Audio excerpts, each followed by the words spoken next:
coming back? Did you talk to you guys? Did someone change his mind? Yeah, man, I can't speak, for him. Or I think at the right time, he'll kind of explain his situation. But it did look like he was planning on coming in, and then whatever it is, kind of came up, and he came to a decision that's best for him and his family. So you gotta respect that. And like I said, if he's good, we're good. It wasn't that long ago that you were almost out of here, and Cam and those guys recruited you back. Did you try to talk Stephon back into it? Hey, man, one more year with us, and then do your thing. Well, when he called us a couple of days ago, of course, when he told us the news, it was, "Are you sure you want to do this?" And just throughout that conversation, that's all I told him. If he's good, we're good, and just enjoy the time with his family.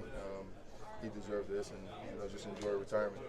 So where do you go from here now? Is it one person that fills that void? Is it multiple people?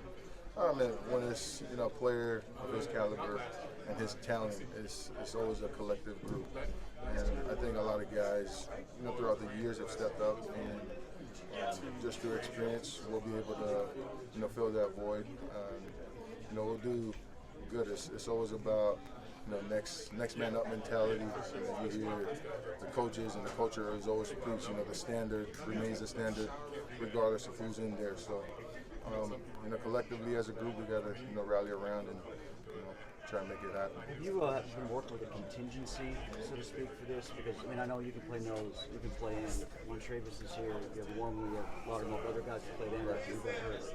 What's the preferred method to deal with this? Is it you on the nose? Is it you in full time, or what? Well, I guess when you have guys that can move around, I think that would just help us overall as a unit.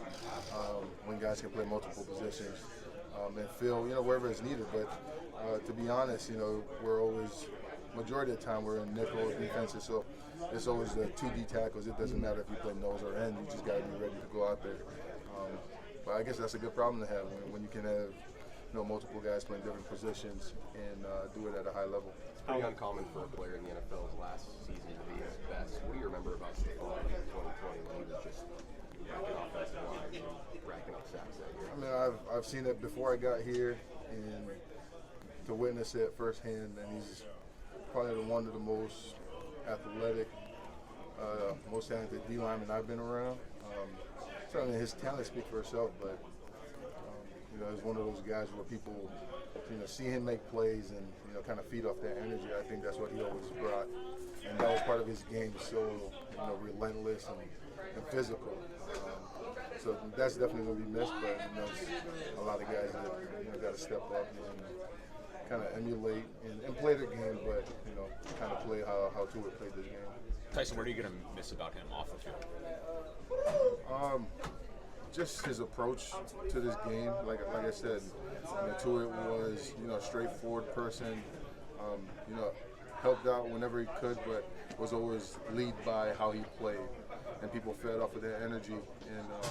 And he was like that both on the field and off the field. And I guess that's why guys kind of gravitated towards trying to emulate how he played. But he was just a good brother off the field, good teammate, and he'll definitely be missed both on and off the field. In his press release, he referenced the passing of his brother as a factor in all of this.